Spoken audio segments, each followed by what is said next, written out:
Normally you'd be using bacon lardons, but very rarely do I make things in the authentic way. Remember, recipes are a blueprint, even traditional recipes. I think that's quite nice.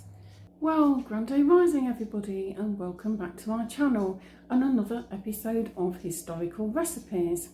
Today I'm going to create a Flammkuchen, which is also known as a tarte flambée and comes from the Franco-German Alsace region. Flammkuchen, or tarte flambée, is a traditional Alsatian flatbread recipe from the German-speaking region of Alsace. Comprising bread dough rolled out very thinly in the shape of a rectangle or oval, it's covered with fromage blanc or creme fraiche, thinly sliced fried onions and bacon lardons. The name Flammkuchen translates to flame cake, referring to the traditional method of baking the dough in a wood-fired oven.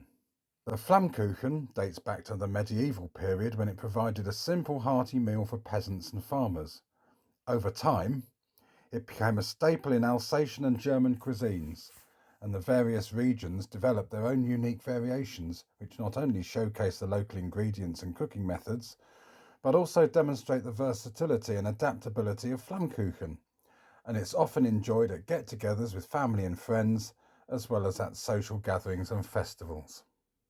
Now, it's basically a white pizza.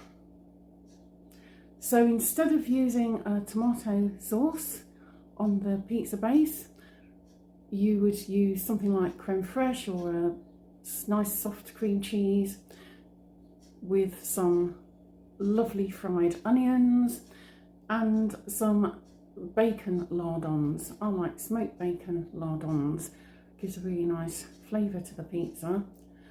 But as usual, I'm going to pimp it up a little. I'm going to spread a little bit of basil pesto on the pizza base. I'm going to do the fried onions in the usual way. Normally you might mix half the onions, say, with creme fraiche and then spread it over the base and top with the lardons. I've got a mozzarella ball that needs using. Instead of the bacon lardons, I'm using prosciutto cotto, just because it elevates the whole dining experience.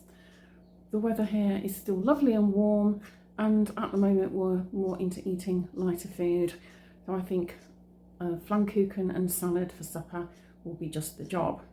So without further ado, let's get started.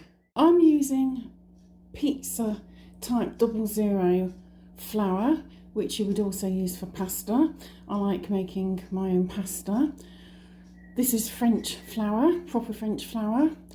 I'm going to be using about 500 grams of this because I want to make a few rolls. With these days, a lot of breads and other baked goods having folic acid, which is a chemical added, as mandated by the UK government by December 2026 this year.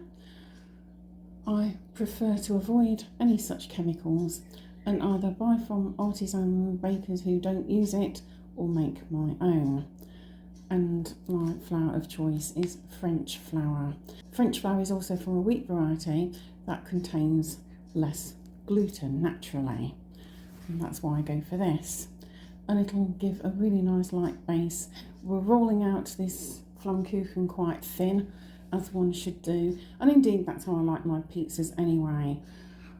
In Italy, a lot of pizzas are very thin dough. Dan refers to pizza as a posh cheese on toast, and I suppose it is. So here is my 500 grams of flour, and I'm adding this to the big metal bowl.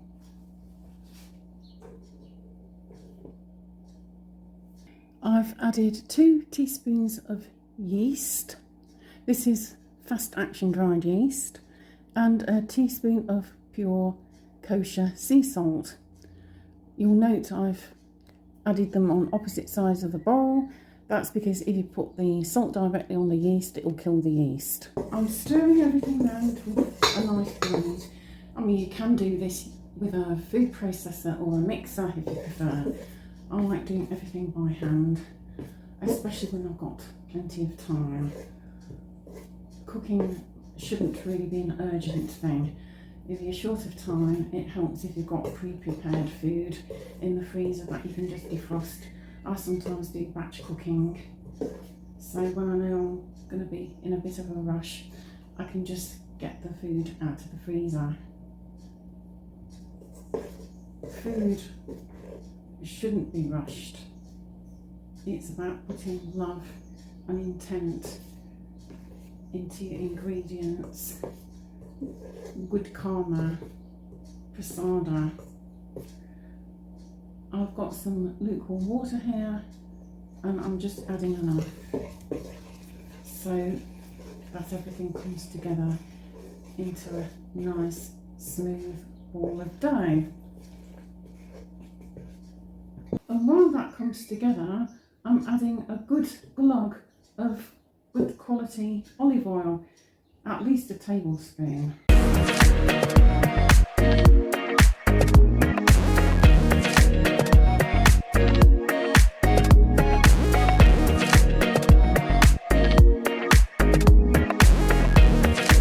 And then when everything's coming together, just use your hands to bring the dough into a nice smooth ball.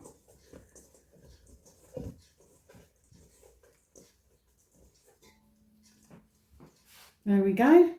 I'm going to knead the dough now for a few minutes on a board. I've spread a little more olive oil over the board and I'm going to knead it until the dough is really smooth, and then I'll pop it in the bowl that I mixed it in and cover it with a nice clean tea towel.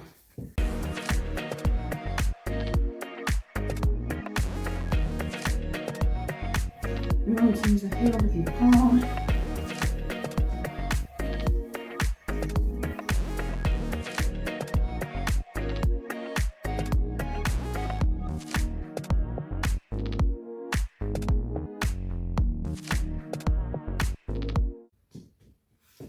Place the dough in the bowl, which has been greased with a little more olive oil.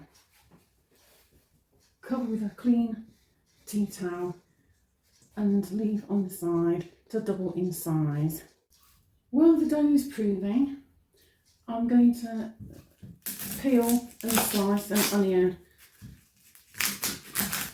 and get that prepped. I don't want the onion to still be hot when I add the cheese. When I've peeled my onions, I usually give them a little wash. It helps to make them sweeter.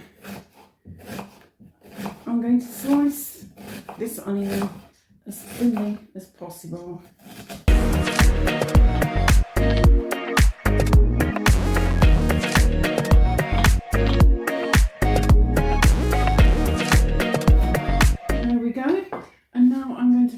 Off gently in a skillet with some butter and a little olive oil, which helps to stop the butter from burning. So let's do that now. Use unsalted butter. Now you don't want to brown the onions too much, they need to cook down nice and soft. So I'm adding some more pure kosher sea salt, and I'm going to put a piece of foil over the top, and this will help to cook them off, but also they'll steam at the same time. This was a tip I picked up off watching the Hairy Bikers. These will take up to 20-25 minutes to cook. It of course does depend on the thickness of your pan. This is a heavy base pan. These are lovely, look at these. Now I'm going to set these aside and cool. And thinking about it, because the mozzarella ball isn't very big, I also have some cottage cheese in the fridge, a rather large tub. We haven't eaten that much of it yet, so I'm also going to add some of that once these onions have cooled down. Well, the pizza dough has been improving for an hour or two. It's doubled in size. It smells lovely. I'm going to take it out of the bowl now and place it on the flour board and give it a little bit of a knead and a stretch, and then put it into the pizza pan. Here it is, look at the air in that, gorgeous. There we go. I'm going to do about half of this. The other half I will make rolls with.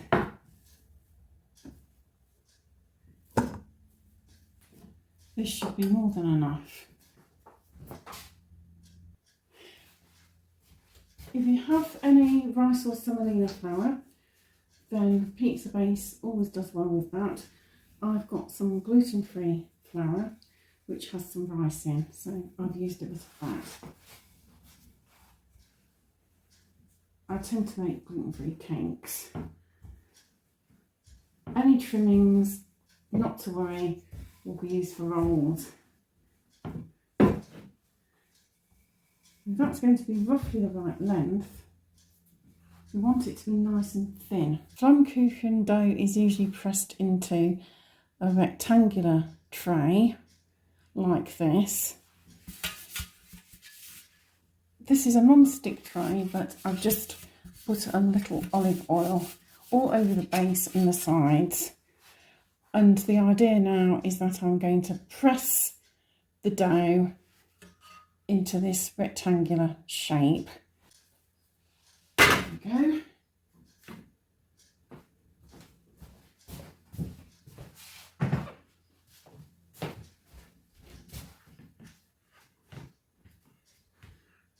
I'm just going to stretch the dough into the corners as far as it'll go and trim off any ends.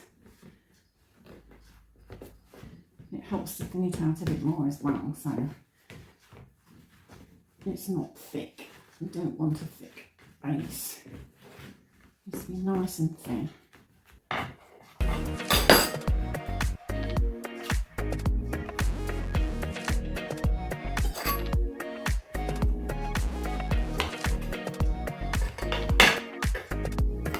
I find it's much easier to stretch the dough into the pan.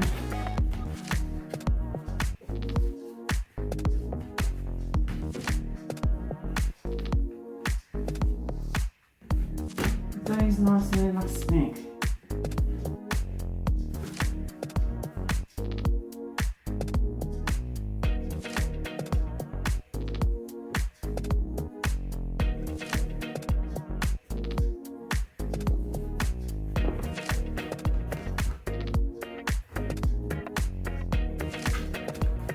If any holes appear, just stretch over the holes like I've done at this end here. I'm going to put this to rest now over on the side for about 20 minutes while I heat the oven up. I'm going to part bake the base now and then I'll finish it off later. I find that way you don't get a soggy bottom. But that's just perfect. There's plenty there for 2 or 3 people. Dan will take leftovers to work tomorrow.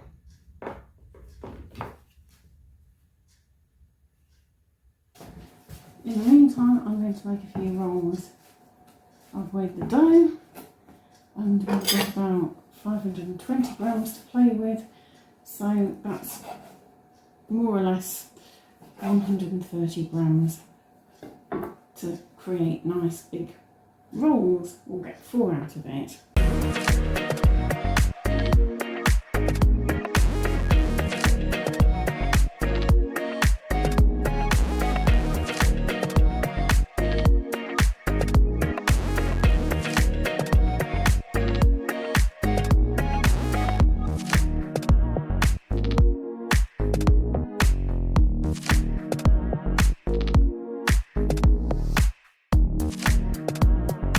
Use the rolling pin to press each roll down very gently.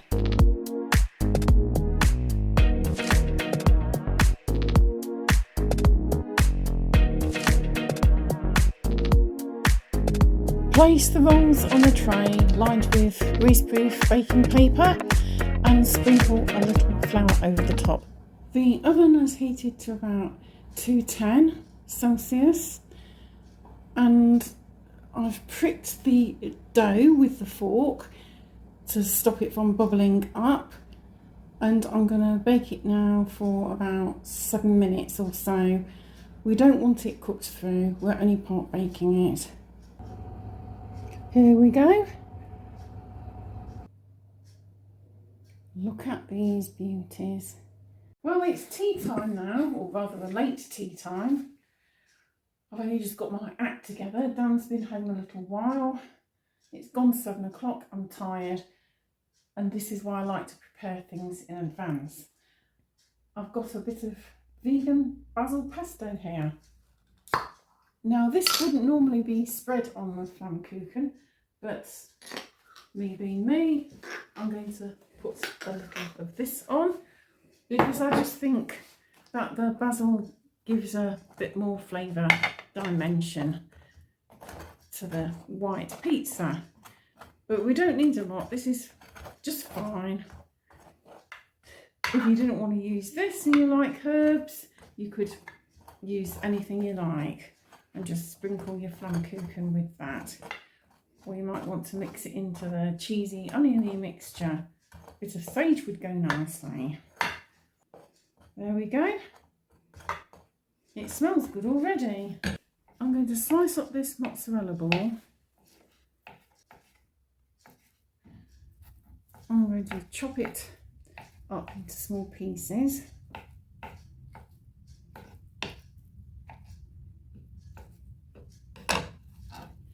And put it in this bowl. That's not too bad. There's a reasonable amount, but I think we need a little bit more. I'm just going to add a dollop of the cottage cheese to the bowl as well, just for some extra moisture. That should be fine. And I'll just mix everything together. And then I'm going to add about half of these fried onions and give everything a good stir round.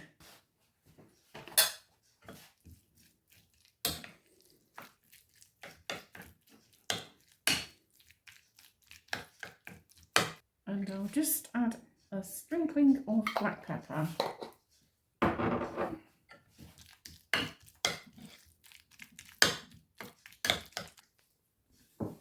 So we're spreading this over the top. This should be enough.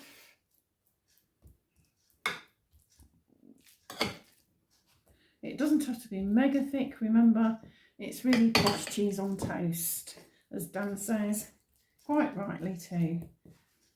This is a really good way of using up some cottage cheese as well if you've got a little bit. Just make a pizza. You can even just use a bread roll as a pizza base. It smells good.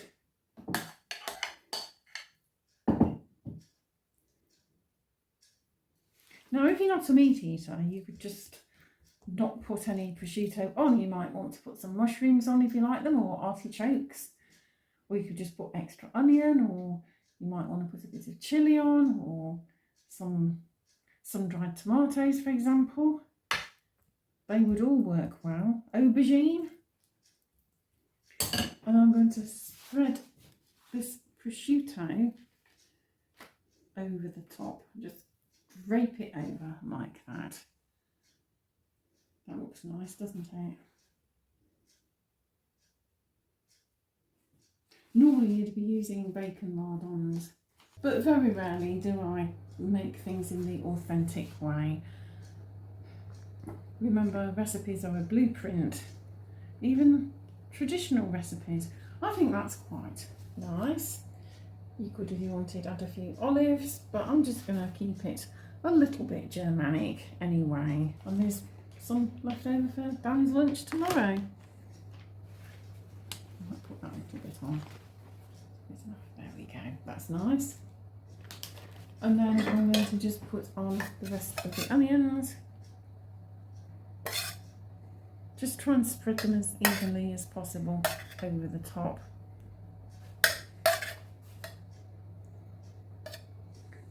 There's still some oil in the onions.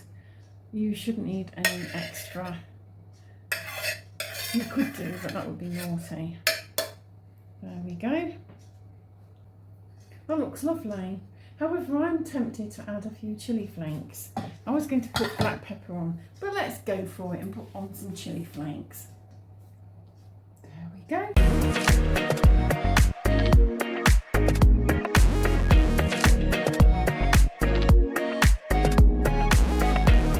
This now is ready to go in the oven. It should be ready in about 10 minutes or so.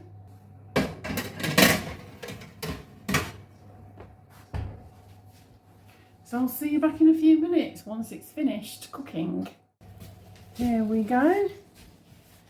This looks good. I'll attempt to get it on the board. That will cut into probably about 8 pieces. I know Dan's hungry, so I'll give him this piece here. I'll cut that into 2 and he can tell me what he thinks of it.